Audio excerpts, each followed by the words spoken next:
Hello friends, good morning to all. Welcome to our channel.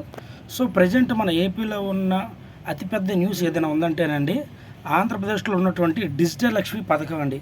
అసలు ఇంతకీ ఈ digital Lakshmi పథకం అంటే ఏంటి, దీనికి ఎవరెవరు ఎలిజిబుల్, దీని యొక్క క్వాలిఫికేషన్స్ ఏంటి అనేది పూర్తి అప్డేటు ఒక 3 నిమిషాల్లో ఈ వీడియో ద్వారా తెలుసుకుందామండి.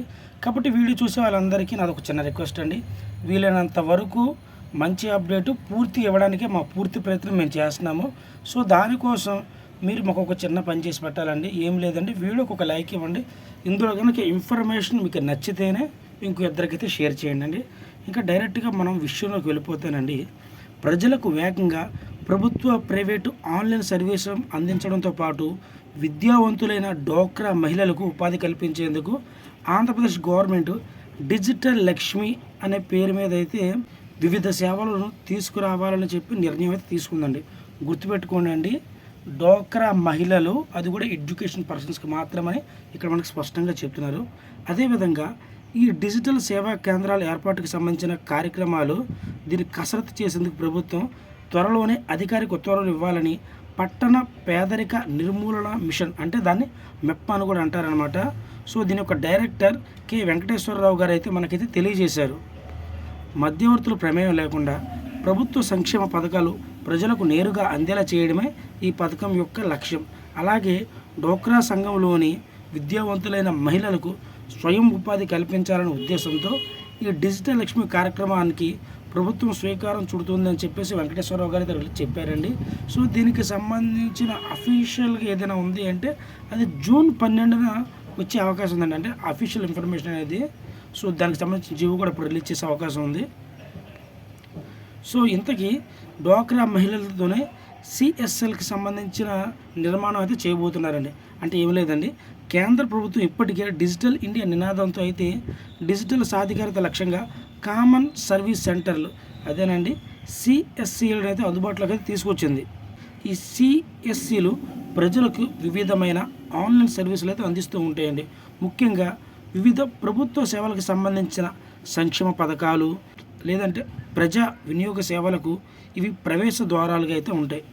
కేంద్ర నిబంధనల ప్రకారము అర్హులైన విద్యావంతులకు ఈ సిఎస్సిలు లైన్స్ తీసుకురావడానికి సుమారుగా 1,50,000 రూపాయలు అయితే అవుతుంది. సో ఇప్పటికీ ఆంధ్రప్రదేశ్ ప్రభుత్వం ఆ 1,50,000 ఖర్చును మాఫీ చేయడానికి డ్వాక్రా మహిళలకు తొలి విడతగా రాష్ట్రంలో 10,000 సిఎస్సిలు అయితే ఇప్పించాలని నిర్ణయం అయితే తీసుకుంది. ఈ మేరకు ఇప్పటికీ సిఎస్సిల సేవలు అందించడంలో ఈ గవర్నెన్స్తో మెప్మా ఎంఈఓ చేసుకుందని మెప్మా ఎండి వెంకటేశ్వరరావు అయితే వెల్లడించారు. సో ముందుగా వచ్చేసరికి నగరాల్లో, పట్టణాల్లో ప్రతి 250 ఇళ్లకు ఒక డిజిటల్ సేవా కేంద్రాన్ని ఏర్పాటు చేయాలని అయితే భావిస్తున్నారు. తొలి దశలో రాష్ట్ర వ్యాప్తంగా 10,000 కేంద్రాలు అందుబాటులోకి తీసుకురావాలని అయితే ఒక నిర్ణయం అయితే తీసుకున్నారనమాట. సో ఇది ఎంతవరకు సక్సెస్ అవుతుందా అనేది అది డ్వాక్రా మహిళల మీద కూడా అయితే ఆధారపడి ఉంటుంది. ఈ సేవా కేంద్రాల ఏర్పాటుకు అర్హత సాధించిన మహిళలు తమ ఇంటి ముందు, లేదంటే ఇంటి దగ్గర ఉన్నటువంటి ఒక చిన్న దుకాణం, లేదంటే ఒక మీ సేవా కేంద్రంలాగా ఒక చిన్న రూమ్ తీసుకున్నా కానీ సో ఏర్పాటు చేసుకుని ప్రజలకు అవసరమైన సేవలు అయితే అందించవలసి అయితే ఉంటుంది. ఈ కార్యక్రమంలో ఇప్పటికీ స్వయం సహాయక సంఘాల్లో డిగ్రీ పూర్తి చేసిన కంప్యూటర్ నాలెడ్జ్ ఉన్న వాళ్ళని అయితే తీసుకుంటున్నారండి. ఇంతకీ వాళ్ళు ఏ సేవలు ఇస్తారంటే pension, ration card, health card, Rythu Bharosa వంటి సేవలతో పాటు కేంద్ర రాష్ట్ర ప్రభుత్వాలకు సంబంధించిన వివిధ అభివృద్ధి సంక్షేమ పథకాలకు సంబంధించిన పూర్తి సమాచారం అందించడం, దరఖాస్తు చేయడం, ప్రభుత్వాల నుంచి పౌరులకు అందించే సిటిజన్ సర్వీసులు, Aadhaar update, pan application, bank రుణాలు, డిపాజిట్ల చెల్లింపులు, బీమా పెట్టుబడులు, మామూలుగా రిలేటెడ్ సంబంధించిన చెల్లింపులు కానీ, ఈ mobility, railway, bus ticket bookings, ఇటువంటి డిజిటల్ సేవలు అయితే అందుబాటులో ఉంటాయండి. అదేవిధంగా అసంఘటిత రంగ కార్మికుల కోసం కార్మిక శాఖ ప్రవేశపెట్టినటువంటి ఈ శ్రమ్ పథకానికి సంబంధించిన రిజిస్ట్రేషన్ ప్రక్రియ కూడా ఈ సెంటర్లో అయితే చేసుకోవచ్చండి. అసలు దీనికి అర్హత ఏంటి, ఎవరెవరికైతే ఇస్తారు అనే పూర్తి అప్డేట్ ఏంటంటేనండి, కంప్యూటర్ నాలెడ్జ్ ఉండి మినిమం 21 సంవత్సరాల నుంచి 45 సంవత్సరాలలోపు ఉన్నటువంటి డోక్రా మహిళలు ఈ కామన్ సర్వీస్ సెంటర్ పెట్టుకుంటే అర్హులు. ఈ సెంటర్ ఏర్పాటుకు smart phone, computer, biometric device, ఇతర సామాగ్రి అవసరం, లైక్ ప్రింటర్ కానీ ఏదైనా సరే. సో దీనికి దాదాపు 2 లక్షలు అయితే ఖర్చు కానుంది. ఎంపికైన మహిళలకు 2 లక్షల రుణం మొప్పం అనే బ్యాంకుల నుంచి అయితే ఇప్పిస్తుంది. ఆయా సేవల ఛార్జీలు తీసుకోవడం ద్వారా ప్రతి నెల సెంటర్కు కనీసంగా సుమారుగా ఒక 30,000 వరకు అయితే ఆదాయం వస్తుందని ఒక అంచనా అయితే ఉందండి. సో అంటే ఇక్కడ అంచనా మాత్రం పర్టికులర్గా నేను చెప్పట్లేదు, అబ్జర్వ్ చేసుకోండి. సో ఇక్కడ పిండి కొద్ది రొట్టె అన్నట్టు మనం ఎంత వర్క్ చేసుకుంటామో, ఎంతమందిని మన దగ్గరికి రప్పించుకొని వర్క్ చేస్తామో అంత కమిషన్ బేస్డ్ అనమాట ఇది. సో అది గుర్తుపెట్టుకోండి అండి, పర్టికులర్గా 30 అనే కాదు. సో ఇది సిటీస్లో ఉంటే ఎక్కువ ఉంటుంది, పల్లెటూరులో ఉంటే దాన్ని బట్టి మనం చెప్పలేము. సో అది కూడా గుర్తుపెట్టుకోండి. ఈ కేంద్రాల ద్వారా ఇంటి వద్దనే ఉండి ఉపాధి పొందడం కోసం డోక్రా మహిళలు ఆర్థిక స్వావలంబనకు సంబంధించేందుకు గాను అవకాశం మెప్మా ఎండి వెంకటేశ్వరరావు గారు అయితే చెప్పారండి.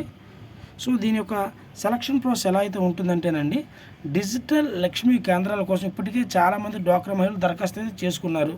సెల్ఫ్ ఫైనాన్స్ గ్రూపులో ఉన్న సభ్యులు విద్యార్హత నిబంధనల మేరకు వారి అర్హతలను బట్టి ఉన్నతాధికారులు మహిళలకైతే ఎంపికైతే చేయబోతున్నారు.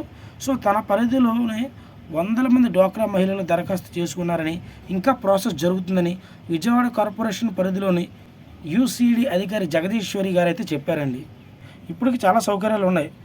మ్యాక్సిమం అన్ని పనులన్నీ కూడా మనం స్మార్ట్ ఫోన్లోనే చేస్తున్నాం.